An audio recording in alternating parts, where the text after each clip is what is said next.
This is Alex Moskowitz of the Emory Wheel and Aaron Perlstein of BPA Hoops. Iguodala to Curry, back to Iguodala, up for the layup. Oh, blocked by James.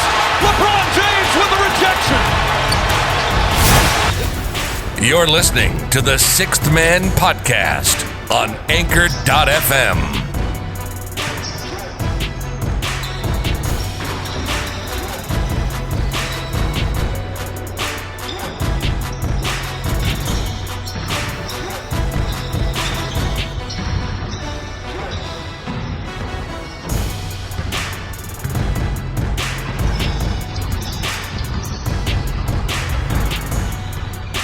Welcome back, folks, to our third episode of Season 2 of the Sixth Man Podcast, solely focused on the National Basketball Association. So the big news over the weekend in the NBA was that there is a large coalition of players, led by Kyrie Irving, that are considering not playing when the NBA resumes in Orlando. They're considering refusing to play in solidarity with the Black Lives Matter movement, which protests police brutality and systemic racism. So given the large role that many athletes have played on this front, advocating for social justice, marching along with protests as Jaylen Brown, Steph Curry, and many others did, we want to bring on Asiah Avent. He graduated from Seton Hall last month, majoring in criminal justice, and played on the basketball team for the past 2 years after transferring from the University of Hartford. He plans to use this degree to become part of law enforcement and wants to coach basketball on the side. So please welcome Asiah Avent. How you guys doing? Thank you for having me. Okay. So our first question is, what exactly got you interested in criminal justice? Can you point to a specific event that sticks out in your mind or events? Well, my uncle he worked for prosecution, and basically everybody in my family was working in law enforcement or still is working for law enforcement. Something that really got me into it even more was my high school coach at Franklin. He was a chief of police in his area, and he was a basketball coach, and that's something I want to do also, be in law enforcement, but still give the knowledge of basketball to the younger people as well as being a coach or a skill developer. So I think with the coach that I did have, Corey Floyd, he helped me out big time. Like just knowing that I want to go into law enforcement because he did everything the right way, and that was just something I wanted to be.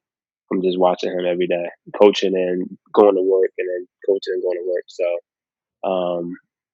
that was just pretty much it right there. That like solidified me going to college and studying criminal justice. So you say like you obviously love criminal justice and law enforcement. Like, is it safe to assume you've never really had a negative interaction with? No, I never really had a negative interaction with any police officers. I only had one bad interaction where I was driving with my license, and it was actually in my town where I was going to the restroom, and this police officer was just telling me. And I don't know why he was telling me because I wasn't speeding. I did everything correctly. I turned on my signal and all that. And when he did stop me, I asked him briefly, "Why did you stop me for?" And he didn't really give me a true reason why he stopped me. He just kept it mad brief and upfront, saying, "Where's your driver's license at?"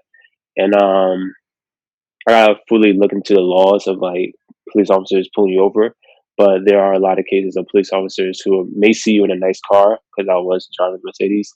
So they may see you in a nice car late at night, and they're just wondering, why are you driving? And I don't think police officers could necessarily just pull you over just based off that reason. You're driving a nice car, and you're a man of color, and you're in a neighborhood that's pretty much wealthy. So I wouldn't say it wasn't a bad interaction. It just was a sketchy interaction with the police officer. Right. Yeah. So you spent your freshman and sophomore years of high school at Immaculata High School. Correct. So how was your experience there? Did you ever feel singled out because of your race in a predominantly white private school? Mm-hmm. Well, the students itself wasn't as like it wasn't racist at all. And if they were, they was great hiding it. So I never faced any racial slurs as a student being at Immaculata, where there's games where opponents would say racial slurs. It wasn't anything like that. They never show any races towards me, but I did have a professor at Immaculata where he felt multiple black kids within the school that played a sport, which is basketball specifically. So I took a class, it was chemistry. And in the Immaculata, if you fail one class or two classes, you can't play for the rest of the season. And it was my sophomore year at Immaculata, which made me eventually transfer to Piscataway. But what led into the transfer was because Dr. Riverland, that was the teacher name, he had failed me for chemistry and gave me like a D, I would like to say, or it might have been an F. But the reason why he gave it to me was because he claimed that I never given him any of the homework assignments that I claimed that I given him. So it was more of a he said. So of course the nuns, because that's what we call them at the school, was nuns, like the presidents or the principals. They would believe the teacher more than the student. So I was just in a bad position where nobody was sticking with my word. Um, when I realized he was kind of being racist was when I talked to a friend that was at Piscataway.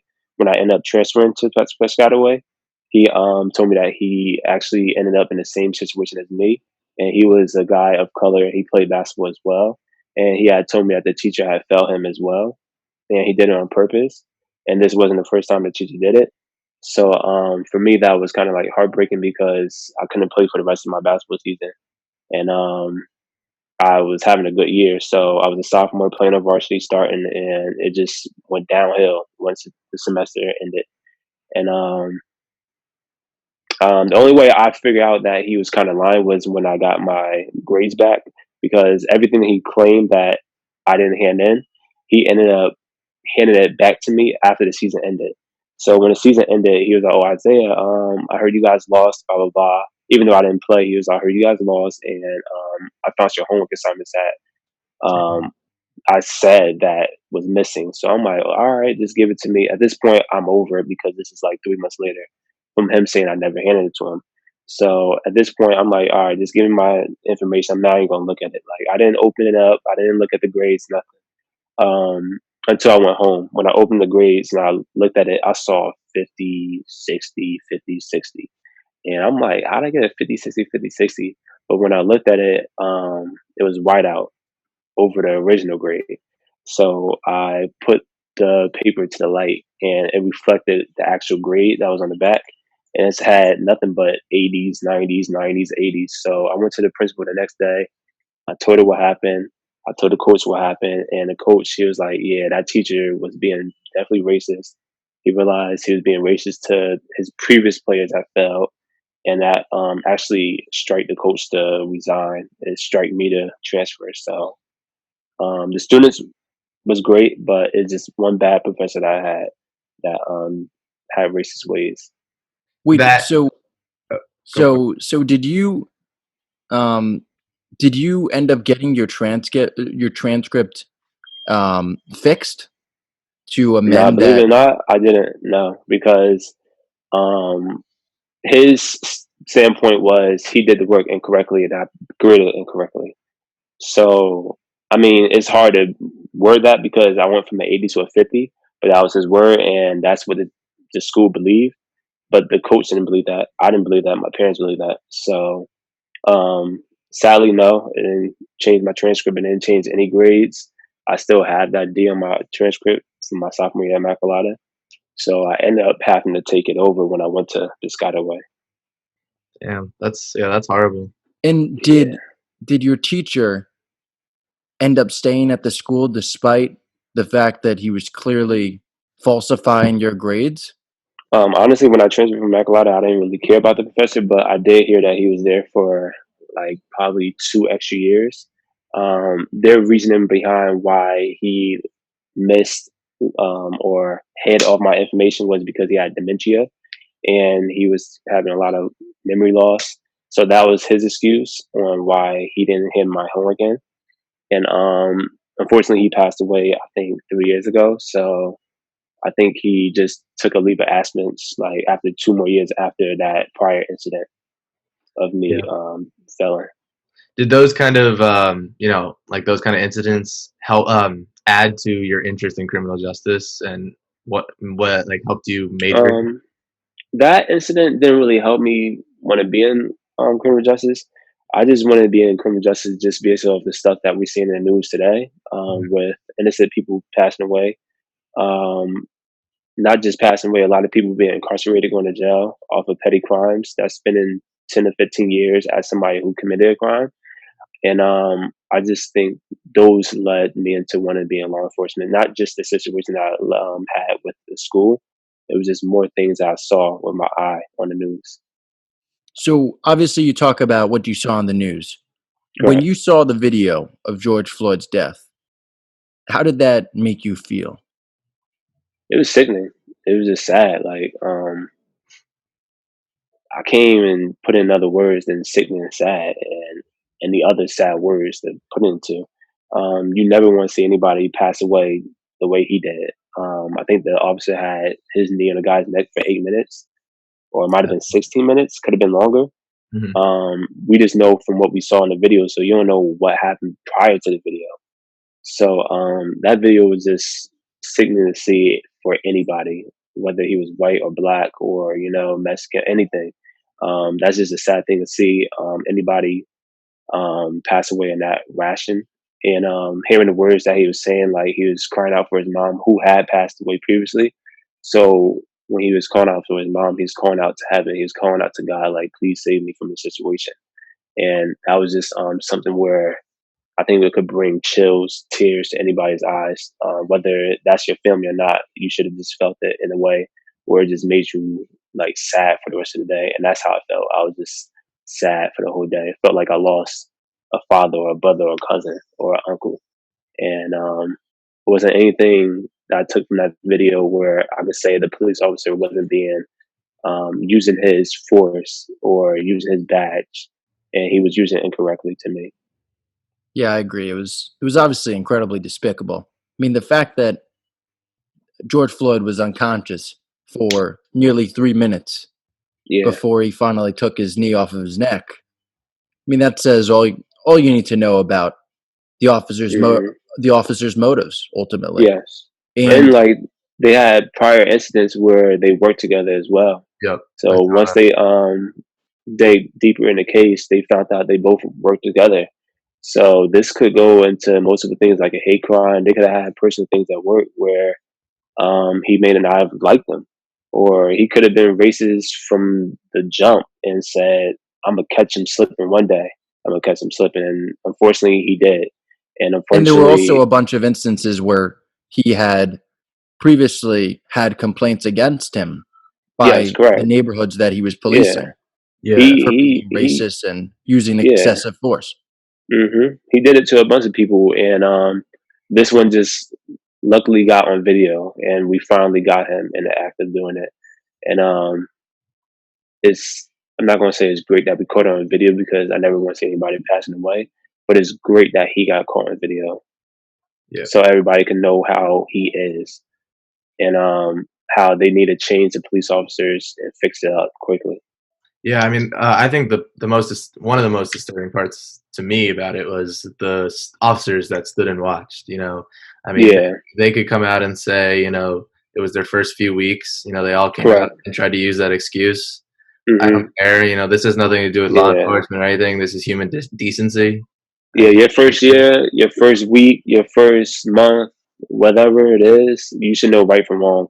And Yep. that was wrong. And that's it. Like you should have told that officer, no matter how many years he's been in the force, hey, you're doing too much. You need to chill out. Um, because even if it's in the rule book of, I think they said in Minnesota where a police officer could have their knee on somebody's neck, it's not in the rule book to kill somebody with your knee. Right. And if somebody say I can't breathe, you gotta get off them. Period. Like Yeah. that's all you So, gotta I do. mean, obviously, our nation's been taken up by storm by this, and everyone's tried to use their platform. But do you believe that, like, an athlete's role to voice their opinion on their platform, do you think that's a good use of their platform? Do you think it's viable to actually help the situation? Yeah, definitely. I think athletes is the main people that we look at as young kids. Even me myself. I was an athlete at Seton Hall University. I'm still playing basketball, and I think that kids look up to me, and I didn't even make it to the NBA level. I think kids look up to LeBron James, the Chris Pauls, the Steph Currys, the Damian Lillards. We look up to those people more than we look up to the presidents, sadly. Hmm. So whatever Especially given the somebody current tweet, state of the president. But Correct. Yeah. So like we're going to be more fascinated with what LeBron James tweeted than what Donald Trump tweets. We may be disappointed what Donald Trump tweeted, and we might talk about it more. But what LeBron James may say, or Kevin Durant may say, or Chris Paul may say, or Steph Curry may say, it might be more powerful to us. I think athletes, even artists like musicians, R&B, anybody, they have a powerful wording as well to the youth because that's what we do. We listen to music, we watch sports, and with them talking, is just going to enhance us to know what's going on and how to move forward from it. And I think they could make a change as well as athletes just speaking up as well.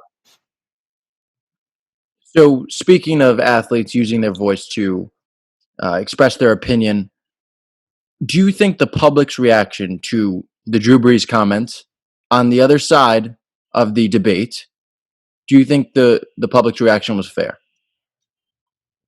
To the first tweet you're saying, or are you saying to the apology? To the beginning, I think the first tweet, yeah. Yeah, the first tweet, I think everybody's reaction was correct. Even his teammate posted a video, and I think he was tearing up to a point in a reply. I think Drew Brees is not a racist. I believe he's a man of like just fairness, and he don't see anybody by color. But I think he did just say the wrong thing at the wrong moment, and I believe that he did what was the right thing, which was to apologize as well. Um, I'm not going to say he's a racist and what he said was being racist, or I just don't think he understands the motive of what Kaepernick has done with taking a knee and not, putting like standing up for the national anthem. I think he just misled the understanding of what Kaepernick has been doing or what we're really fighting for. And it's either you're with us or you're not. And with that tweet, it seemed like he wasn't really fully with us. Right. Right. How do you see, basketball and sports as general, like now that we see the NBA might be coming back as a unifying force? Like, do you see it that way, or do you see it in a way that could be a distraction from the overall topic? I think we all need it. We've been cut short from a basketball season. I've been cut short of an NCAA tournament for March Madness. So I think, yeah, and you guys were going to go far this year too. Oh yeah, definitely. It was going to be Seton Hall's year. When was the last time you guys made it to the Final Four? Since my father, 1989. For context, Isaiah's father is Anthony Avent, the former NBA basketball player. He was a 7-year veteran. He was picked 15th overall in the 1991 draft. Correct. Context. So that would have been the first time since my father played, and it's just great that I played on the same university he played for, and I got to put on not the same uniform, but the same, name across the jersey, Seton Hall. It was just a blessing. But yeah. Wait, so how do you see basketball and sports as being? Do you think it is a unifying force in America? Yeah, it's a unifying force, definitely, because not just in America but worldwide. I think sports is just something that everybody watch, and it's just taking everything by storm. And I think this is something that we need. It's not going to distract us from what's really going on. It's just going to help us understand more of like what's going on. It's not going to distract us, but it's just going to help us. It's going to better us, because all we see in the news now when we turn on the news is just sadness. Somebody's passing away. Right. Somebody's getting shot. I think with basketball coming back or any type of sport coming back on TV could just lessen that sadness of things that we're hearing or seeing every day. Right. I think that's definitely the way to look at it. I mean, not to discredit Kyrie in any way, shape, or form. I mean, I totally understand where this is a bigger problem than anything we've ever had to deal with. Yeah. But I think that you could do both. Right. They could use that platform. I mean, imagine how big that platform is and how much everyone needs a distraction for the last few months we've gone through as a country. Yeah, and I don't think it just should be a player's vote. I think it should be a fan's vote too. Like, I think if you ask all fans in the United States, do they want basketball to come back, or do they want us to keep fighting for social justice? We're going to say both. Right, exactly. And I don't think both. I don't think it's either or. Right. Yeah, I don't think it's going to be either or. Like basketball, if basketball players continue playing, we're going to stop thinking about what's going on. That's not going to happen. We're going to still fight for equal justice, and we're still going to fight for that. So, yeah, I agree. Like Adam Silver said, the amount of eyeballs that will be on the NBA when they return will be unlike. They'll have the best ratings that they've ever had in their history. by far. So, Yeah.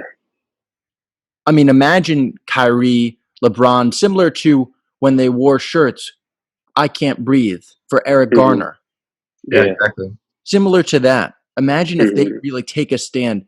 And I'm sure Adam Silver would be willing to give them the platform to speak before Yeah. the games Yeah, about I mean, social justice. Mhm. I remember where I was when the Clippers made a stand against Donald Sterling. And I remember exactly when they came out with no Clippers logo and then put all their shirts at the middle of the court. I Sit to the remember court. Yeah, I remember that. that was a big thing that made a big change. Yup, I definitely did. Actually, my dad played under that guy for the Clippers. Yeah. But this is crazy hearing for what he said. I think they made a documentary just a couple of days ago that Yeah, just and came out. Quibi. Yeah, I I don't heard even about know what that. Quibi is, but Yeah. They're making new things because we're at home. We got nothing else to do. So Right. why not make something new? Right. it's true. So, as a former Division I athlete, how do you feel about the current NCAA system with players not getting paid for their likeness and image? Obviously, it's Changing. It's yeah, changing. Yeah, it is it's changing. changing now, but I think it should have been something that should have been changed. Yeah. I think Reggie Bush he was straight from his Heisman for getting money. I think college is just trying to own us pretty much, and they're gonna say we own you, so you can't sell your image, we can't sell anything and get money for it. I think it's unfair. I think all athletes, college, basketball, football, anything, they should get paid for what they're doing. Because I actually did a discussion about it for one of my classes, and believe it or not, I just did it for college basketball. We put in more hours than the typical American does working. Yep. And that's with us putting in time in the weight room. That's us doing individual workouts. That's us doing study hall classes. That's us actually going to class as well. Because basketball, being a D1 athlete, is just not playing basketball, is being a student as well. So, say you got class for 3 hours per day, or even 4 hours. Then you got lift for an hour. That's 5 hours right there. You got practice for 2 hours and a half. So it's just eye opening seeing that we do work harder, not harder, but we work more hours than a typical American will work per week. Right. And to see the money that they are making, the college basketball, especially on the high levels like Big East, ACC, SEC, the money that they're making is millions. And seeing that we're not making a fraction of it is just like, why not? Right. Right. We're doing all this stuff. Also, I think it's similar to like any college kid can get whatever job that he wants.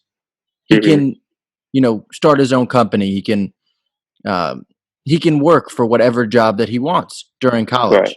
Yeah. And the fact that you guys, as college athletes, as Division I athletes, are putting in so much time to perfect your craft, and it can be considered work. The fact that you're not even able to make money outside of the institution itself, because I understand the whole amateurism of college basketball, but then why can't you make money off of all the time and work that you put in? Right. I mean, what I was going to say is if you look at the revenue increase and things like that, like I remember reading this whole article about when Tim Tebow played at Florida, and the comparison, like how consistent it was with how Tim Tebow was playing and how much he was playing to their revenue sales. It was basically the same exact graph, and I think that kind of shows that it was all merely because of him and his play, and the fact that he didn't make any fraction of that or any kind of any percentage of that is insane. Well, Yeah, dude, when you go to those, Zion Williamson, like that game against UNC where he broke his shoe and only played 30 seconds, it was the highest average ticket price for any college basketball game ever. Those tickets were going for $2,000. President Obama was there, and he made zilch on that. Nothing. and he could have blown his knee that game too, which is crazy. Yeah. That's true. And what would they have done then? Exactly. It was Nothing. Just like, okay, sorry. I mean, he took out an insurance policy like all of these high-profile guys do, but at the same time, it doesn't compensate for the actual work you're doing. And also, right when he declared for the draft, he signed, I think, a 10-year, $100 million sneaker deal. So, I mean, that shows how much his likeness and his image is worth off the basketball court. Right. Yeah, I agree. It's crazy, and you even see these kids like jerseys being sold on university campuses. You see it online as well. It was crazy because the other day I just was bored. I just typed my name in, and I saw somebody selling cups, shirts, T-shirts, bags with my name on it and my number on it, and it was most of my teammates as well. Like nearly the whole roster, they had different type of T-shirts, hoodies, anything that you wanted. They could just print your name on that shirt or that bag that they wanted, and they're basically selling your likeness and image. And it's just crazy because if I would have sold that and would have gotten caught, like not just myself would have been off the team, I think the school could have gotten in trouble as well. So it's just crazy knowing that you can't get a penny from even signing a basketball. Right. Um, some people may stand in the long lines. Like we may have to wait a whole hour just to sign autographs. We actually did something before the year started where we sat outside on a green. That's what we call it at Seton Hall. Where we sat outside and signed autographs for any of the fans, the family that came to the practices, that open practice that we had. I'm not saying that we should be paid for it, but it was the 2 hours of our day that we spent outside signing autographs for the basketball. And it's funny because one of the parents came up to us and was like, "Thank you for doing this. Like, thank you. I know you guys not getting paid, but we really like respect you guys for doing this Yeah. because we know that you don't have to, but you guys really are doing it. And you guys are keeping a smile and not making a dime from it. And it builds character. I do agree it builds character, but I do believe those instances, like all the things that we do, we can make something from it. Right. I mean, thankfully it's changing. I know Florida a few weeks ago signed a bill that Yeah. allows college athletes to profit off their name. So hmm hopefully all the other states could Yeah. Hopefully, take from that. Yeah. unless everybody gonna go out there. Yeah, exactly. Also, about you searching your name up on Google, I sometimes do that too. I just try to relive my glory days at Jewish Day School. So just to make myself feel a little better, I I don't want to single you out. Like I want to show that I'm, I do that You too. do it too? Of It's only course. right. It's only right. How couldn't I? It's only So, right. given your platform as a prominent athlete, what do you hmm plan on doing in order to bring about change in American society? Obviously, you're planning on going into law enforcement, mentoring the youth, kind of instilling your values in young basketball players. But how do you plan on doing that? I think social media could take everything I'm trying to do by storm as well. I have a great following base, whether it's old people or younger people. I think, especially with the youth, it takes the youth to change. It's not going to be the old people, our parents, our uncles, our aunts. It's not going to be them that's going to make a change. It's going to be us, the 20-year-olds, the 23-year-olds, the 18-year-olds that's watching the news right now to make a change. So I think anything that my friends, my teammates, or myself put on our internet network, we're gonna have a large fan base already where they're gonna look into what we're saying and they're gonna say, maybe it is time for a change. I think just constantly talking about it will make a change for me. I think just expressing how Black lives really do matter, expressing it whether I'm just talking to somebody or whether I'm putting it on social media, I think it's needed to be talked about like nearly every day. It shouldn't be something that we should stop talking about next week. It's something that we need to bring up mainly every day. And I think not just being able to be a coach or working in law enforcement, I think using my social media could help big time Yeah, to definitely. reach out to the younger people. Yeah, Yeah. and carrying that enthusiasm hmm uh, in in favor of social justice and on Yeah, behalf of social justice into the voting booth correct. and into the November elections, because I would Yeah. argue that these elections have extreme consequences on the soul of America and on the soul hmm that we present to the rest of the world and the way that we lead. Yeah, So I think if I just post something saying like "Let's go out and vote," post the dates of when it is time for people in New Jersey to vote, or people in New York to vote, or Connecticut to vote. I think anything I could do with just posting that and giving out the knowledge to people like it's time to vote. Let's go out and vote now. I think that's something that's powerful as well. Making sure that you're eligible to vote. I think people need to find that out like right now if they haven't already. Um, I think it's just time for us to wake up and just not say we want to do something, but actually do it. Right. I think Because the it's biggest easy. It's easy to say something and not do it. It's easier to say like I'm gonna be a pro, but you gotta put in the work to be a pro. So right. if we want to have change or anything to change with law enforcement or people getting incarcerated or people dying, I think we have to show that we're really hurt and tired of being killed. And I think we can't shut up. We got to keep talking, keep doing it Yeah. to prove that like we need change. How do we make sure it stays in society? I feel like this is obviously this has happened countless times, and there's been protests, but then it kind of just dwindles away. It kind of just I think simmers away.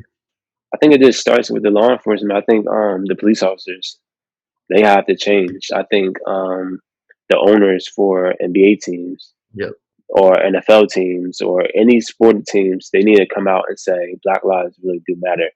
I think the Jerry presidents, Jones is despicable. yeah, I think like the future presidents or the president right now, they gotta like really mean it. Like sit down and look us in the eye and say Black lives do matter, or just say it's time to look at everybody equally and not see color and see somebody as just a human being. Because I don't judge anybody by their color. I just judge them by what they do, Right. their actions, their motive, and that's it. And that's how you should live life, off of somebody's actions and motives. And if you're cool with that, be friends with them. If you're not cool with that, don't be friends with them. And that's it. Like, don't belittle anybody, don't harm anybody, don't hurt nobody if they're not hurting you. And I think that's something that we need to take into account, just as a whole. Like, we need to stop looking at people as, oh, he's a color figure or anything. We just need to see everybody as equal. I mean, it's really disheartening that so many NFL owners, and it took Roger Goodell this long to actually speak up about the issues that face so many of his players. Hmm. It's just despicable. And Jerry Yeah. Jones, in particular, I mean, he is willing to speak out about anything, willing to criticize his coach, like straight after a game. And when you put the mic on him and you put the mic in his face on an actually important matter that matters to so many of his players, it matters to the fabric of America and what we stand for, what our values are, all you hear is crickets. Yeah. And I think I loved what the players did when they put together that video, Oh yeah, Patrick Mahomes. imploring the NFL to Yeah. repeat after them and Mhm. actually declare that Black lives do matter and Right. take Kaepernick's protest seriously and actually understand the meaning behind it. And I think Mhm. ultimately it comes down to open dialogue and understanding one another, listening to one Mhm. another, understanding each other's differences and our own perspectives, and then coming together as one, like you said, without seeing color and without our implicit biases. Mhm. Correct. I agree. So, Isaiah, thank you so much for joining us. This was Anytime, man. remarkably interesting. Definitely. You're an incredible role model to the youth, and I obviously know that there are incredible things ahead for you, and I really hope that you continue to use your platform to Definitely. speak out on these issues, and your perspective is so nuanced, and I think it will. I think it's super beneficial for everybody to hear what you have to Mhm. say, and Yep. I really thank you. Yeah. Yeah. Thank you guys as well. This is definitely something that's needed to put out in the air. Even being somebody of your color is just something. It's just great knowing that there aren't bad in this world, and there's good people out here as well. And I think you guys could definitely make a change as well. Definitely, with just doing what you guys are doing right now, showing that we can't be racist to Black people or anybody of color. We got to see everybody as equal. And I think it definitely starts with you guys, and it's something that I commend you guys for doing, which is this podcast, which is you guys are doing tonight. This is definitely very powerful, and it's definitely something I want to thank you guys for having me on as well, and for you guys to do. Thank you, man. Right. Thank you so much. Thank you. We will see you back here for episode 5 very soon. Definitely. Good night. Thank you. All right. Take care.